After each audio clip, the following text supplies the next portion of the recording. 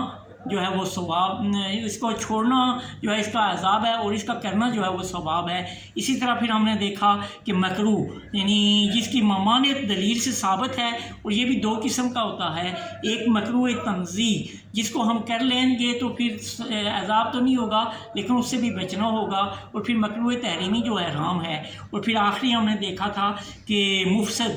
فاسد ہو جانا کسی چیز کا، اور جان بوجھ کر اگر ہم کوئی چیز ایسی جو ہے اس کو کریں گے جس سے ہماری نماز بھی ٹوٹ جائے گی تو اس کا عذاب ہوگا۔ تو یہ ساری چیزیں ہم نے آج ڈسکشن کی تھی۔ انشاءاللہ ہم اگلے